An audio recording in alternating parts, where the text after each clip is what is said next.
Aïssa Ndiaye, 4 ans, n'était qu'une mère, une grand-mère, une héroïne du quotidien, jusqu'à ce qu'un coup de feu la transforme en symbole.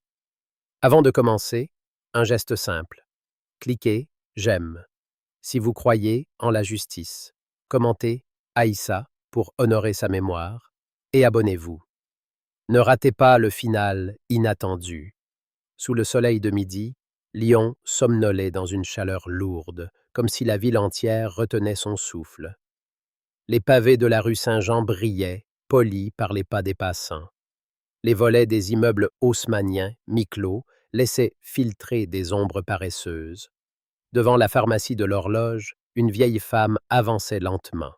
Aïssa Ndiaye, 80 ans, portait une robe gris-perle, un foulard noir noué sur ses cheveux argentés.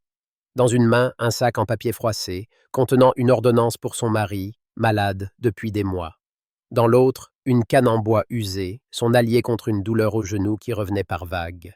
Chaque pas était mesuré, presque solennel, comme si le temps lui-même l'accompagnait. Elle n'avait pas l'air pressée, elle n'avait pas l'air dangereuse. Elle était juste là, une silhouette fragile dans une journée banale, une de ces journées où Lyon semblait respirer au rythme des cloches de la cathédrale. Un cri perça l'air, une sirène hurla, stridente, déchirant le calme. Une voiture de police s'arrêta dans un crissement de pneus, ses gyrophares jetant des éclats bleus sur les vitrines. Étienne Dubois, officier de police, descendit d'un bond. Grand, épaules larges, son uniforme impeccablement repassé, il avançait d'un pas lourd. Ses bottes claquaient sur le trottoir, un bruit sec, comme un avertissement. Son regard, déjà dur, se posa sur Aïssa. Elle tourna la tête, surprise, un peu méfiante. «Arrêtez-vous, vieille dame», lança-t-il, sa voix froide, tranchante comme une lame. Aïssa s'immobilisa, son sac toujours serré contre sa poitrine. «Je vais chercher des médicaments pour mon mari», dit-elle, la voix tremblante, non pas de peur, mais de l'âge qui rendait chaque mot fragile. Étienne ne répondit pas. Il s'approcha, sa main droite saisissant l'épaule d'Aïssa, la poussant violemment contre la porte vitrée de la pharmacie. Le choc résonna, un bruit sourd, comme un os qui heurte du verre. Une petite fille à l'intérieur, tenant la main de sa mère, sursauta, ses yeux écarquillés. Aïssa grimaça. La douleur irradia dans son épaule. Sa canne glissa de sa main, tombant sur les marches, avec un claquement sec. «Ce n'est pas une canne qui vous donne un passe-droit», grogna Étienne, ses mots crachés entre ses dents serrées. Sa main gauche, déjà près de son holster, frôlait son arme. Le trottoir, un ruban de béton brûlant sous le soleil, était désert. Pas un cri, pas un passant pour intervenir. Un homme près d'une boîte à journaux baissa la tête, son téléphone discrètement levé, filmant la scène. Une étudiante assise sur un banc de l'autre côté de la rue cessa de taper sur son clavier, son masque remonté sur le nez, observant en silence. Personne ne bougea. Le silence semblait étirer le temps, comme si la ville entière attendait une explosion. Aïssa, toujours plaquée contre la vitre, tourna la tête. Son regard croisa celui d'Étienne. Pas de colère, pas de supplication, juste un regard profond, usé par une vie entière à croiser des hommes comme lui. Ce regard, direct, sembla le frapper comme une insulte. Étienne fronça les sourcils, un tic nerveux agitant sa joue. Sans un mot, sans un avertissement, il dégaina son arme. Le geste fut rapide, mécanique, comme s'il n'avait jamais envisagé d'hésiter. La détonation déchira l'air, un coup de tonnerre dans la lumière du jour. Aïssa vacilla.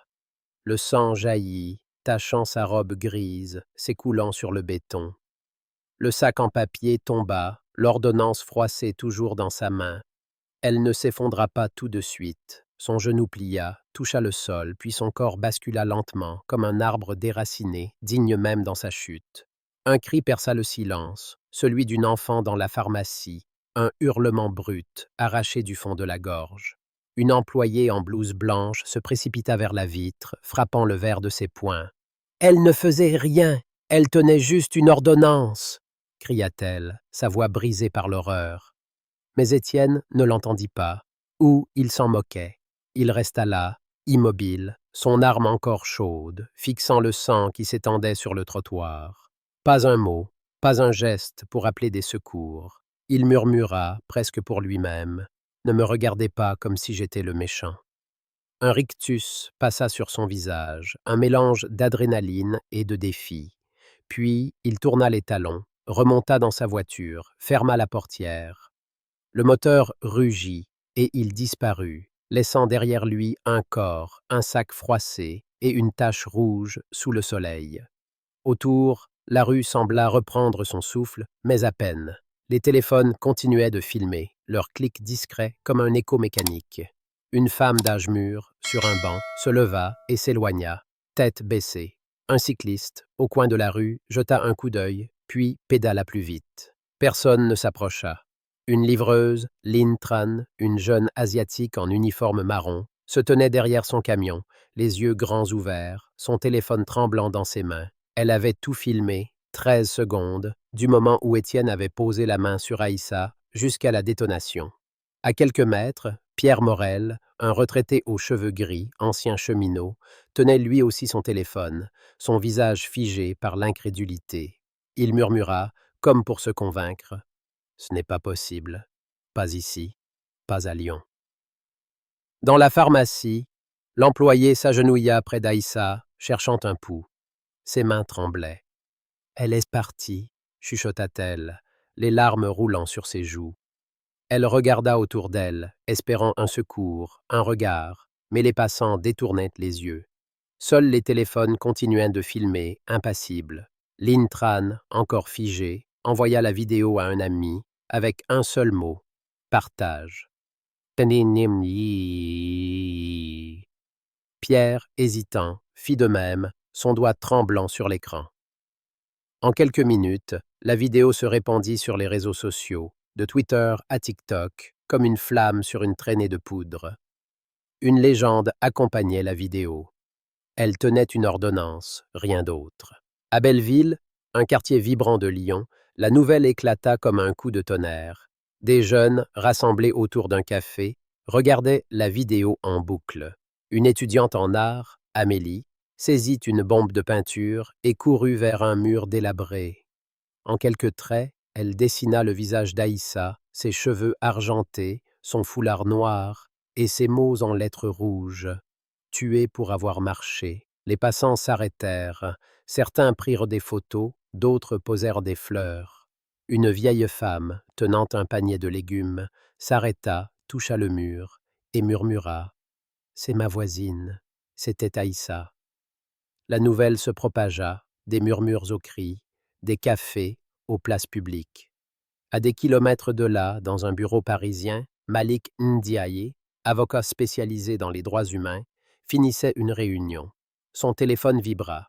Il ouvrit une notification, un message d'un collègue. « Regarde ça, c'est grave. » La vidéo chargea. 13 secondes. Le visage de sa mère, Aïssa, apparut à l'écran.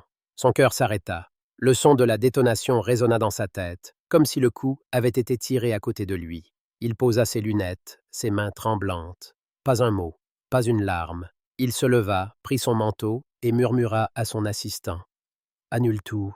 Je rentre à Lyon. » Dans ses yeux, il n'y avait ni colère ni désespoir, mais une détermination froide, comme une lame affûtée par des années de combat. La vidéo, ces 13 secondes, ne resta pas confinée à Lyon. Elle traversa la France, touchant Paris, Marseille, Bordeaux. Sur les réseaux sociaux, les hashtags Aïssa Ndiaye et A tué pour rien explosèrent. À Saint-Denis, des jeunes organisèrent une veillée spontanée, des bougies allumées sur les marches d'une église.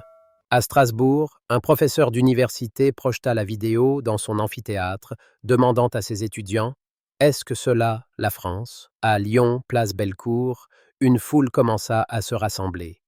Pas de pancartes, pas de slogans, juste des visages sombres, des poings serrés.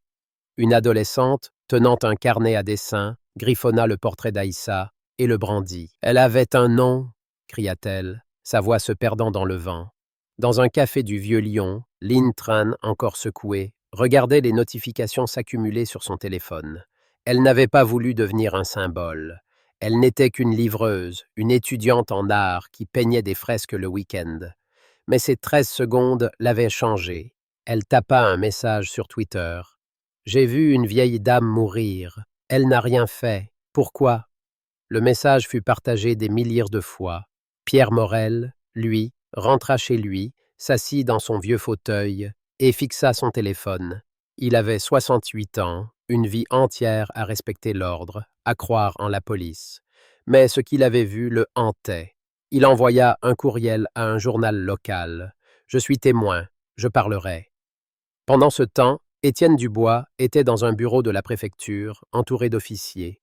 Il ne parlait pas, il regardait par la fenêtre, les mains croisées, un léger sourire au coin des lèvres. « Ils exagèrent, » dit-il à un collègue. Ce n'était qu'une vieille femme qui n'a pas obéi. Son collègue, un jeune officier nommé Julien, baissa les yeux, mal à l'aise. « Elle n'a rien fait, Étienne, » murmura-t-il. Étienne haussa les épaules. « Le système me couvre, comme toujours. » Mais dehors, le système vacillait. La vidéo tournait en boucle sur les écrans de télévision, dans les bars, sur les téléphones. Les journaux locaux titraient « Une femme abattue en plein jour. Pourquoi ?» À Paris, Claire Dubois, la sœur d'Étienne, enseignante dans un lycée, vit la vidéo à la télévision. Son cœur se serra. Elle connaissait son frère, ses accès de colère, ses préjugés. Elle avait toujours espéré qu'il changerait, mais là, face à l'image d'Aïssa s'effondrant, elle sentit une honte profonde l'envahir. Elle éteignit la télévision, prit son téléphone et écrivit à Malik. « Je suis la sœur d'Étienne. Je veux témoigner. » Et saute, elle ne savait pas encore ce que cela signifiait, mais elle ne pouvait plus se taire. Dans son appartement, elle pleura, non pour son frère, mais pour Aïssa, pour cette femme qu'elle n'avait jamais rencontrée, mais dont le visage la poursuivrait désormais. Malik, dans le train pour Lyon, regardait par la fenêtre. Les paysages défilaient, mais il ne les voyait pas. Dans sa tête, il revoyait sa mère, ses mains usées par des années à soigner les autres, son sourire doux quand elle lui parlait de justice. Aïssa avait été infirmière pendant la crise des migrants dans les années 80, sauvant des vies dans des camps surpeuplés. Elle avait vu la mort, la souffrance, mais jamais la peur. La justice, Malik, c'est comme une maison. Il faut la construire brique par brique, lui disait-elle. Maintenant, elle était partie, et Malik savait que sa maison à lui venait de s'effondrer. Mais il ne pleurerait pas encore. Il ouvrit son ordinateur, consulta ses dossiers et commença à rédiger. Pas une plainte, pas une pétition, une requête fédérale, précise, froide, implacable. À Lyon, la foule grossissait. Place Bellecour, les gens affluaient, des jeunes, des vieux, des étudiants, des ouvriers. Un musicien de rue, un accordéoniste nommé Rémi, posa son instrument et prit un mégaphone. Elle s'appelait Aïssa, cria-t-il. La foule répéta son nom, un murmure qui devint un grondement. Des bougies s'allumèrent, leurs flammes vacillant dans le vent. Une vieille femme, voisine d'Aïssa, s'avança, tenant une photo d'elle, prise lors d'un marché de quartier. « C'était ma sœur de cœur, » dit-elle, la voix brisée. La foule se tut, écoutant chaque mot comme une prière. Lintran, épuisée, rentra chez elle. Dans sa petite chambre d'étudiante, elle alluma son ordinateur et dessina. Pas un croquis rapide, mais un portrait détaillé d'Aïssa, inspiré de la vidéo. Elle le posta en ligne avec une légende. Elle méritait de vivre. En quelques heures, l'image fut partagée des milliers de fois. Des artistes de rue à Belleville commencèrent à peindre des fresques similaires, transformant les murs de Lyon en un mémorial vivant. Pierre Morel, lui, ne dormit pas cette nuit-là. Il écrivit une lettre à sa fille, restée à Paris. « J'ai vu quelque chose d'horrible aujourd'hui. Je ne peux pas me taire. » Pas cette fois. Le lendemain, la France entière parlait d'Aïssa. Les journaux parisiens, d'habitude prudents, titraient « Une tragédie qui interroge la nation ». Les chaînes de télévision diffusaient la vidéo en boucle, avec des débats enflammés. Un chroniqueur conservateur, sur une chaîne nationale, tenta de justifier l'acte d'Étienne. Peut-être qu'elle a fait un geste brusque. Mais les réseaux sociaux s'enflammèrent, des milliers de commentaires dénonçant ces paroles. À Lyon, un café emblématique, le Bistrot des Lumières, refusa de servir des policiers ayant défendu Étienne. Le patron, un homme bourru nommé Marcel accrocha un panneau. Ici, on sert ceux qui respectent la vie. Tao BC Yassasé. Malik arriva à Lyon au petit matin. Il ne s'arrêta pas chez lui. Il marcha directement vers la pharmacie de l'Horloge, où le sang d'Aïssa avait laissé une tache sombre sur le trottoir. Des fleurs étaient déjà posées là, des roses blanches, des œillets rouges. Il s'agenouilla, toucha le béton, comme pour sentir sa mère une dernière fois. Puis il se releva, son regard durci. Il savait ce qu'il devait faire. Pas manifester, pas crier, pas supplier. Il irait là où le système se croyait intouchable, les tribunaux. Dans sa mallette, il portait un dossier, un badge de la cour pénale et une lettre qu'Aïssa lui avait donnée des années plus tôt. « Si je pars, ne laisse pas le mensonge écrire mon histoire. » Le palais de justice de Lyon dressait ses colonnes austères sous un ciel gris, comme un gardien de pierre veillant sur une vérité fragile. À l'intérieur, les couloirs sentaient le bois ciré et les vieux dossiers. Une odeur lourde, presque suffocante. Malik Ndiaye avançait, sa mallette en cuir serré dans sa main droite, ses pas résonnant sur le marbre froid.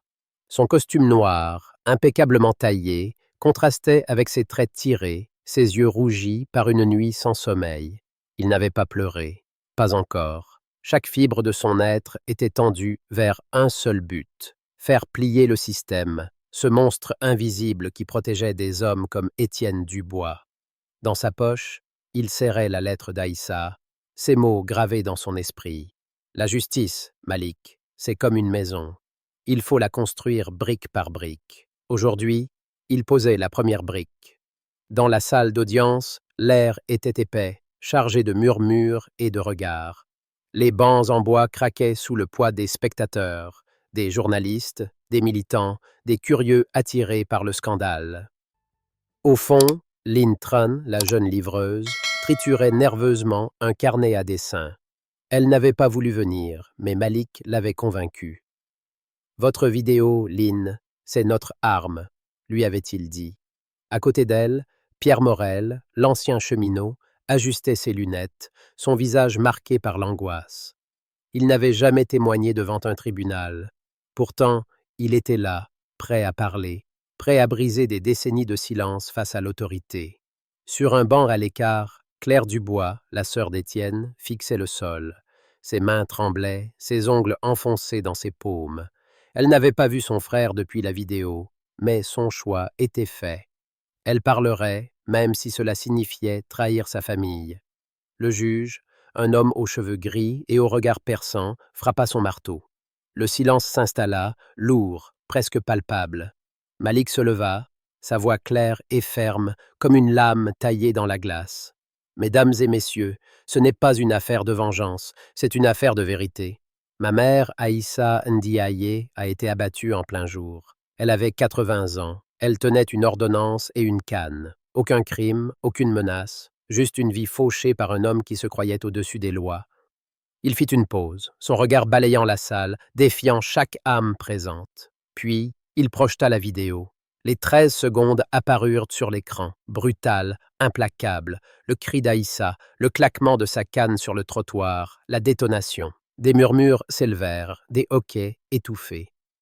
Une journaliste, au premier rang, détourna les yeux, incapable de supporter l'image.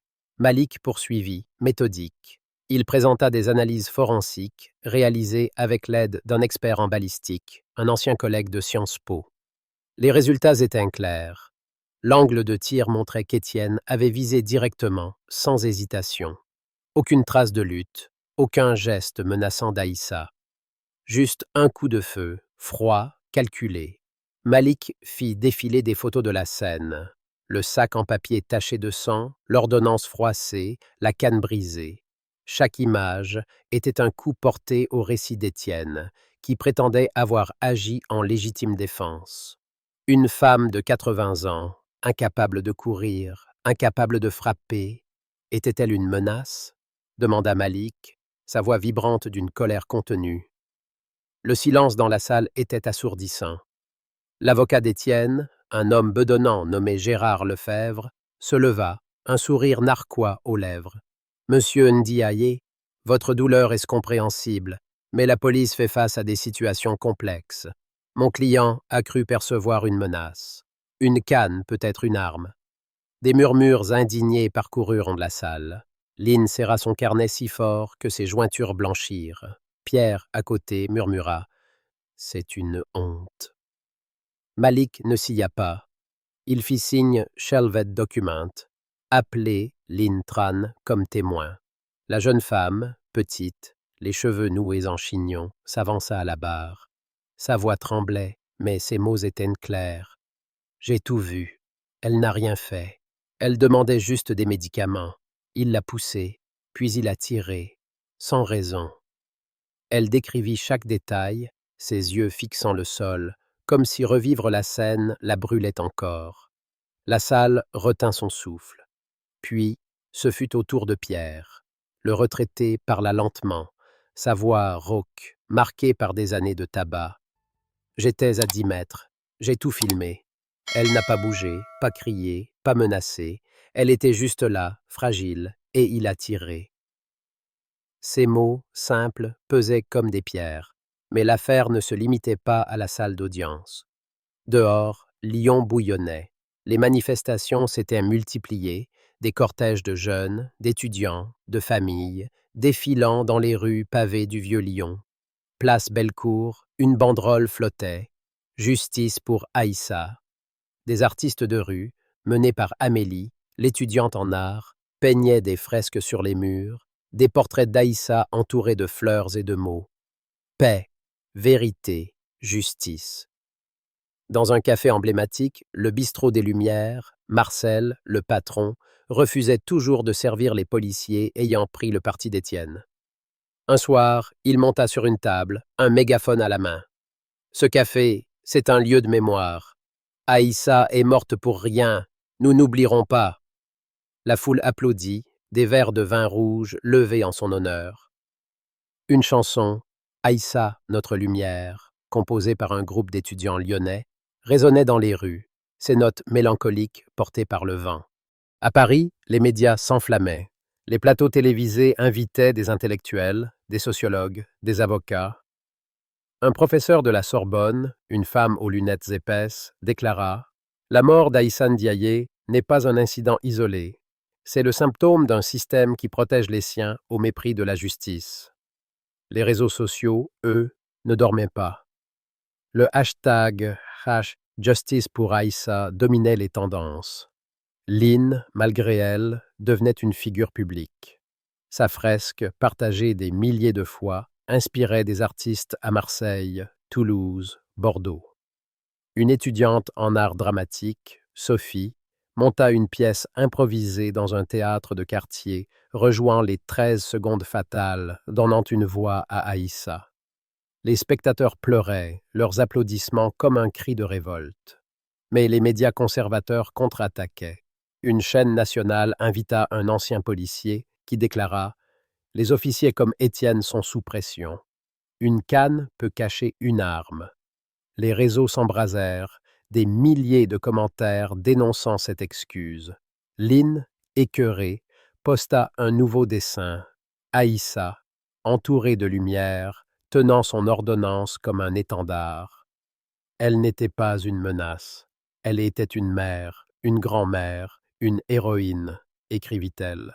Le message fut partagé par des milliers, dont un député de gauche qui le projeta lors d'une session à l'Assemblée nationale. À Lyon, un libraire indépendant, Jacques, accrocha la fresque de Lynn dans sa vitrine avec une pancarte. « Nous sommes tous Aïssa. » Dans l'ombre, Claire Dubois luttait avec sa conscience. Elle avait grandi avec Étienne, partagé ses jeux d'enfant, ses secrets. Mais elle connaissait aussi ses colères, ses mots durs contre ceux qui l'appelaient « les autres ».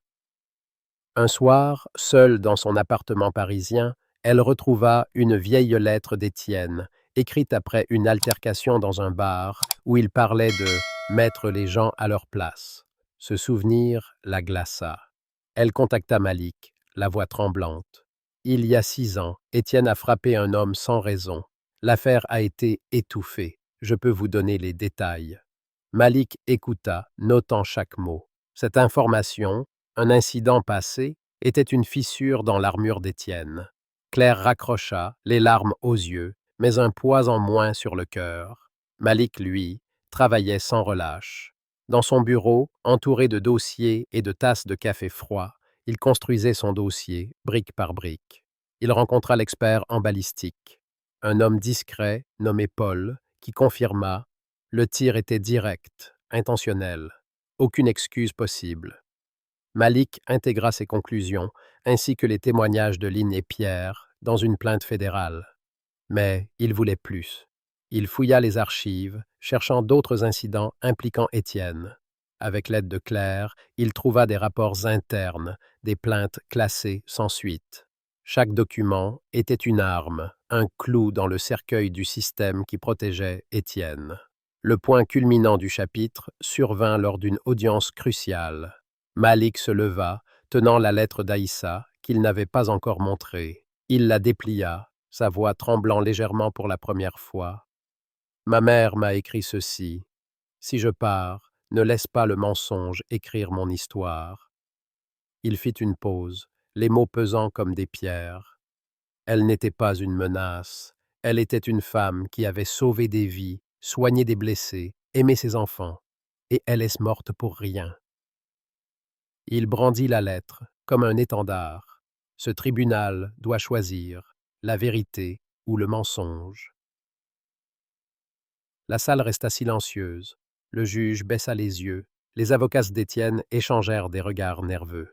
Dehors, la foule, massée devant le palais, scanda le nom d'Aïssa, leur voix montant comme une vague.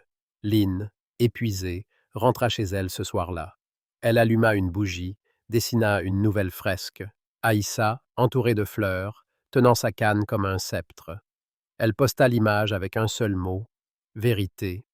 Pierre, lui, écrivit à sa fille: « J'ai témoigné aujourd'hui. Pour la première fois, je n'ai pas eu peur. » À Paris, Claire prépara son propre témoignage, un acte de courage qu'elle n'aurait jamais cru possible. Dans les rues de Lyon, la chanson Aïssa, notre lumière, continuait de résonner, portée par des voix jeunes et vieilles, unies par une même colère, une même espérance.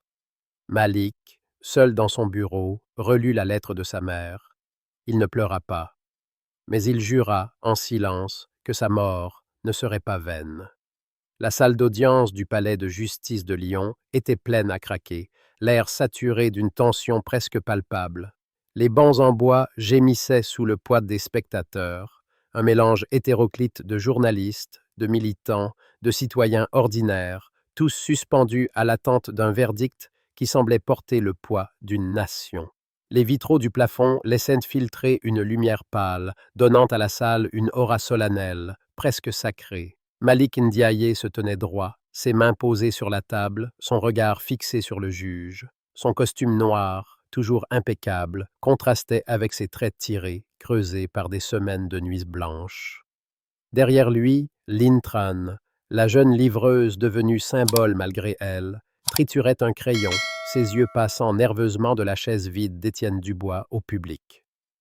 À ses côtés, Pierre Morel, l'ancien cheminot, ajustait ses lunettes, son visage marqué par une détermination nouvelle.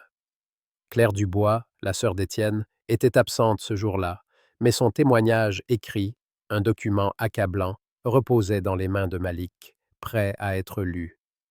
Dehors, place Bellecour, une foule immense scandait le nom d'Aïssa, leur voix montant comme une vague, un chant de colère et d'espoir. Le juge, un homme au visage sévère, frappa son marteau. Le silence s'installa, lourd, comme si le temps lui-même retenait son souffle.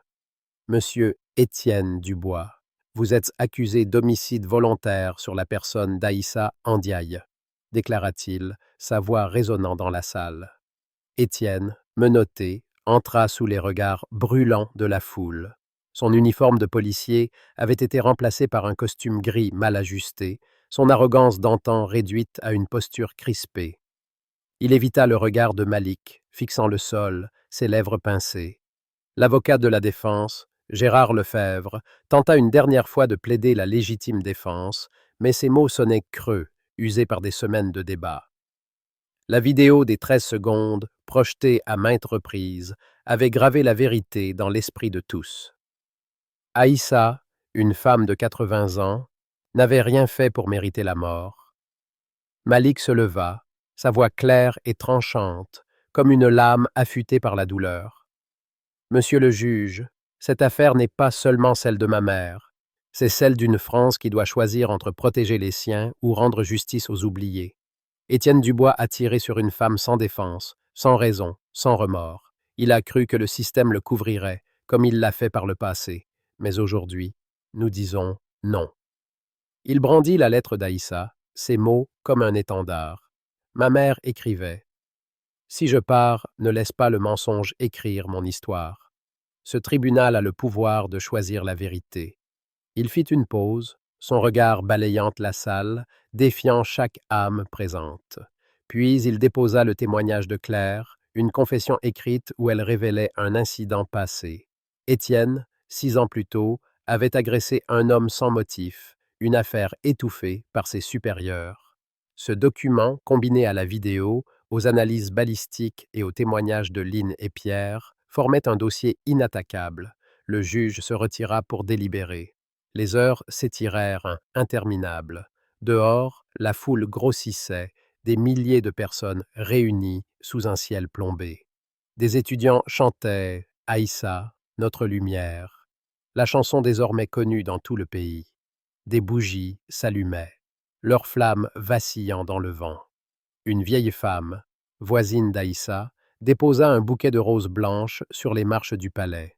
Elle m'a soignée quand j'étais malade, murmura-t-elle, les larmes roulant sur ses joues ridées. À Belleville, les fresques d'Aïssa, peintes par Lynn et d'autres artistes, couvraient les murs, transformant le quartier en un mémorial vivant. Une banderole flottait au-dessus de la place. Justice pour Aïssa, justice pour tous. Enfin, le juge revint. La salle retint son souffle. Après examen des preuves, des témoignages et des faits, ce tribunal déclare Étienne Dubois coupable d'homicide volontaire. Un murmure parcourut la foule, un mélange de soulagement et de colère. Considérant la gravité des faits, l'absence de remords et les antécédents de l'accusé, il est condamné à la réclusion criminelle à perpétuité. Un cri éclata, suivi d'un tonnerre d'applaudissements. Lynn ferma les yeux, un sanglot étouffé dans sa gorge. Pierre serra les poings, un sourire discret sur les lèvres. Malik, immobile, fixa le juge. Pas de joie, pas de triomphe, juste un vide, celui d'une mère absente et la certitude d'avoir tenu sa promesse. La nouvelle se répandit comme une traînée de poudre. À Lyon, la foule explosa de joie, des cris de « Justice » résonnant dans les rues. Les cloches de la cathédrale Saint-Jean sonnèrent, comme un écho à la victoire. À Paris, des étudiants envahirent les quais de la Seine, brandissant des pancartes avec le visage d'Aïssa. À Marseille, des pêcheurs arrêtèrent leurs bateaux, observant 1 minute de silence. Les réseaux sociaux s'enflammèrent, le hashtag #Justice pour Aïssa dominant les tendances mondiales. Une chaîne de télévision nationale, d'habitude prudente, titra « Une condamnation historique pour une France en quête de vérité ». Mais la victoire de Malik n'était pas la fin. Elle était un commencement. À Lyon, la municipalité vota à l'unanimité pour renommer la place centrale Place Aïssa Ndiaye. Une cérémonie fut organisée, simple mais poignante. Des enfants déposèrent des fleurs, un chœur lycéen chanta l'hymne d'Aïssa. Malik, présent, refusa de prendre la parole. Il se tenait à l'écart, regardant la plaque dévoilée. Place Aïssa Ndiaye, héroïne de la justice. Une larme, la première, coula sur sa joue. Il la laissa tomber sans l'essuyer. Lynn, à ses côtés, posa une main sur son bras. « Elle serait fière », murmura-t-elle. Malik hocha la tête, incapable de parler. À Paris, les étudiants, inspirés par l'affaire, créèrent un fonds pour les victimes de violences policières, baptisé Fonds Aïssa. Des dons affluèrent, de simples citoyens aux intellectuels parisiens. Une professeure de Sciences Po, Marie-Claire, organisa une conférence où Malik fut invité. Il accepta, à contre-cœur. Devant un amphithéâtre comble, il parla, sa voix calme mais ferme. La justice n'est pas une vengeance, c'est un engagement. Ma mère m'a appris que chaque vie compte, chaque histoire mérite d'être entendue. Nous devons construire une France où personne ne meurt pour une ordonnance et une canne. Les applaudissements durèrent en des minutes. Un tonnerre d'espoir. Claire, de son côté, avait rompu tout lien avec Étienne. Elle quitta son poste d'enseignante à Paris pour rejoindre une association de défense des droits humains à Lyon. Lors d'une réunion, elle rencontra Lynn, désormais étudiante en art à plein temps. Les deux femmes, unies par leur rôle dans l'affaire, décidèrent de collaborer. Lynn peignit une fresque monumentale sur un mur du 13e arrondissement de Paris, représentant Aïssa entourée de lumière, tenant sa canne comme un symbole de résistance. L'œuvre, photographiée par des touristes, partagée sur les réseaux, devint un emblème mondial. Une revue d'art la qualifia de Guernica du XXIe siècle. Lynn, émue, refusa les interviews. Ce n'est pas pour moi, dit-elle, c'est pour elle. Tenna, à Lyon, le bistrot des Lumières devint un lieu de pèlerinage. Marcel, le patron, accrocha la fresque de Lynn derrière son comptoir, à côté d'une photo d'Aïssa.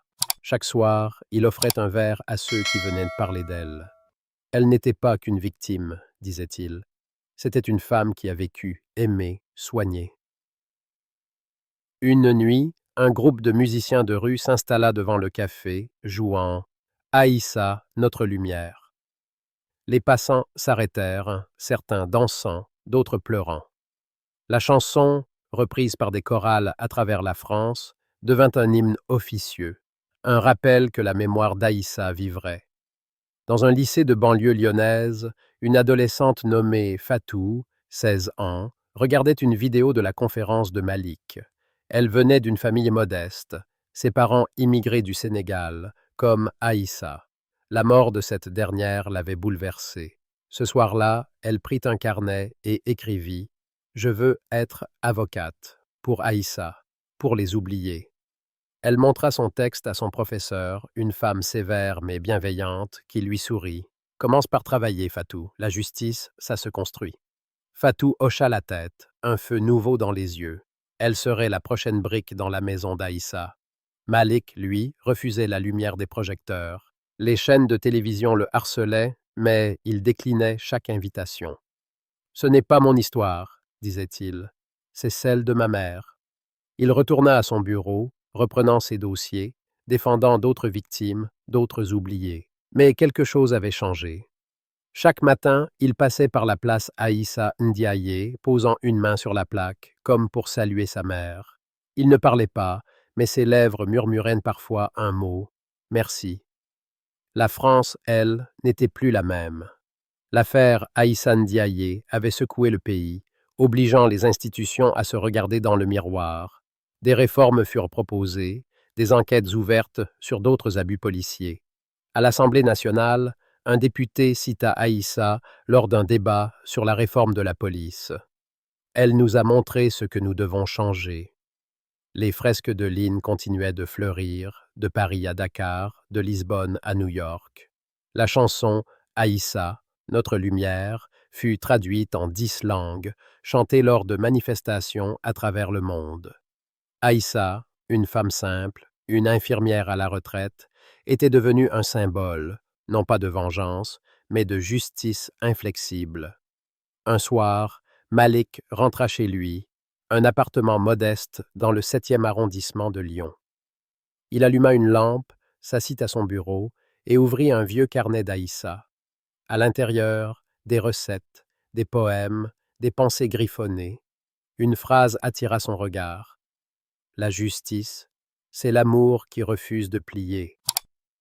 Il sourit, pour la première fois depuis des mois. Il referma le carnet, le posa contre son cœur et murmura « Tu avais raison, maman. » Dehors, Lyon s'endormait, mais la lumière des bougies sur la place Aïssa Ndiaye brillait encore, un phare dans la nuit, un rappel que la vérité, une fois allumée, ne s'éteint jamais. L'histoire d'Aïssa Ndiaye, une femme de 80 ans abattue sans raison par un policier, résonne comme un cri dans le silence, un appel à l'âme d'une nation.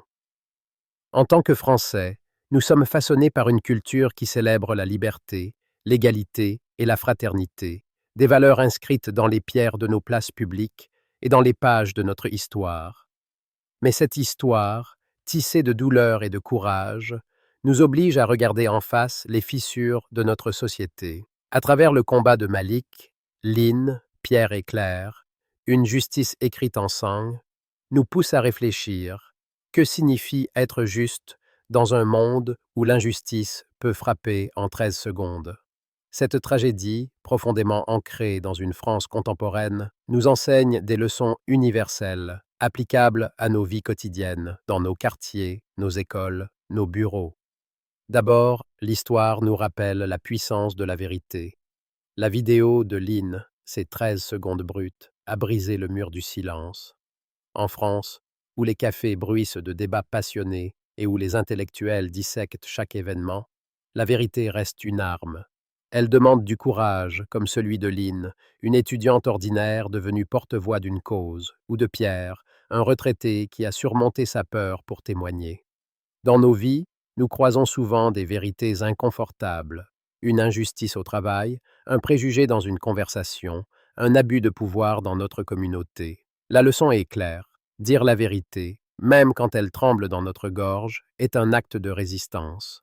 Cela peut être aussi simple que corriger une remarque injuste lors d'un dîner ou signaler une discrimination dans une association. Chaque mot compte, chaque témoignage est une brique dans la maison de la justice, comme le disait Aïssa. Ensuite, le combat de Malik incarne la persévérance face à un système qui protège ses propres murs. En France, où l'histoire des révolutions et des manifestations est gravée dans notre identité, Malik choisit une autre voie, les tribunaux, la loi, la raison. Son refus de céder à la colère brute nous enseigne que la justice n'est pas un cri dans la rue, mais un édifice construit avec patience. Dans nos vies, cela signifie persévérer face aux obstacles, qu'il s'agisse d'un projet professionnel bloqué par des bureaucraties ou d'une lutte personnelle contre l'injustice. Comme Malik, nous devons apprendre à canaliser notre colère en actions concrètes, écrire une lettre, organiser une réunion, défendre une cause avec méthode. La justice, comme le bon vin français, demande du temps pour mûrir, mais son goût est d'autant plus fort. L'histoire met aussi en lumière la force de la communauté. À Lyon, Paris, Marseille, des inconnus se sont unis pour Aïssa, des étudiants peignant des fresques, un patron de café refusant de servir les complices du silence, une foule scandant son nom. En France, où les liens sociaux se tissent dans les bistrots, les marchés et les manifestations, cette solidarité est notre essence. Elle nous rappelle que personne ne lutte seul. Dans nos vies, nous pouvons appliquer cela en soutenant un collègue en difficulté, en participant à une association locale ou simplement en écoutant un voisin qui souffre. La fraternité, ce pilier de notre devise, n'est pas un mot vide. C'est un geste, une main tendue, une bougie allumée sur une place. Enfin, l'histoire de Claire, la sœur d'Étienne, nous confronte à la douleur de choisir la justice contre la loyauté. En France, où la famille est sacrée, trahir un frère est un acte déchirant. Pourtant, Claire a choisi de parler, de révéler les failles d'Étienne, parce que la vérité pesait plus lourd que le sang. Cette leçon est universelle. Parfois, faire ce qui est juste demande de briser des liens, de dire non à ceux qu'on aime, de défendre une valeur plus grande que soi. Dans nos vies, cela peut se traduire par des choix difficiles, confronter un ami sur un comportement nuisible ou refuser de fermer les yeux sur une injustice par peur de froisser. Comme Claire, nous devons apprendre à écouter notre conscience, même quand elle nous déchire. Ces leçons, vérité, persévérance, solidarité, courage moral, ne sont pas des abstractions. Elles s'appliquent dans les détails de nos vies. Elles nous demandent d'être des citoyens actifs, de ne pas détourner le regard, de ne pas laisser le silence écrire l'histoire.